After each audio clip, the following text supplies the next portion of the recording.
ବଞ୍ଚିବାକୁ ଏ ଦୁନିଆ ମନା କରିଦେଲା। ଅନ୍ଧ କେପା କଣା ଛୁଟା ବୁଢ଼ୀ ବୁଢ଼ାଙ୍କୁ ବି ଛାଡ଼ିଲେନି ଏ ଅକର୍ମ ସରକାର।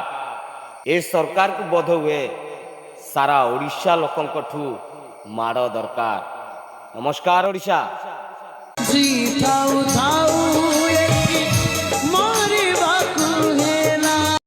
ଆଜି ଏ ସରକାର ପ୍ରମାଣିତ କରିଦେଇଛି ଯେ ଓଡ଼ିଶାକୁ ବିଜେପି ସରକାର ଆଣିବାଟା କେତେ ବଡ଼ ପାପ।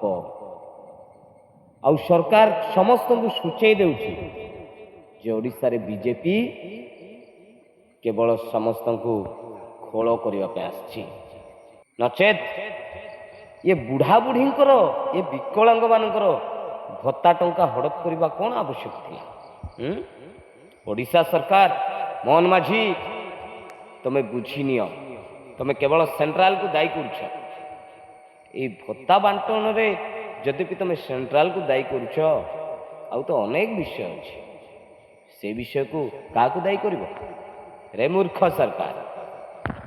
ବଞ୍ଚିବାକୁ ଏ ଦୁନିଆ ମନା କରିଦେଲା। ଥାଉ ଥାଉ ଏଠି ମରିବାକୁ ହେଲା। ଆରେ ଅକର୍ମ ସରକାର ମୋହନ ମାଝୀ, ଅନ୍ତତଃ ଏ ବୁଢ଼ା ବୁଢ଼ୀଙ୍କର କ୍ରନ୍ଦନ ଶୁଭା ଯାଉଛି ନା ନାଇଁ? ଏମାନଙ୍କର ଯେଉଁ ହୃଦୟ ବିଦାରକ ଦୃଶ୍ୟ ଦେଖାଯାଉଛି ନା ନାଇଁ? ଓଡ଼ିଶା ମାଟିର ପୁଅ ପରା ତମେ। ଆଉ କେବେ ଚିହ୍ନିବ ଓଡ଼ିଶାକୁ? ଏ ଗୁଜୁରାଟୀ ମାନଙ୍କ ସହ ମିଶି ତମେ ବି ଓଡ଼ିଶାକୁ ବିକ୍ରି କରିଦେବାକୁ ଚାହୁଁଛ କି?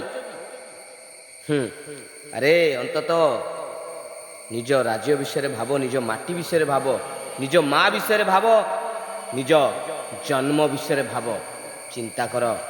ତାହେଲେ ନିଶ୍ଚୟ ତମେ ଏଇ ବୁଢ଼ା ବୁଢ଼ୀଙ୍କର କାନ୍ଦ ଶୁଣିବ। ଜୟ ଭୀମ, ଜୟ ସମ୍ବିଧାନ, ଜୟ ଭାରତ।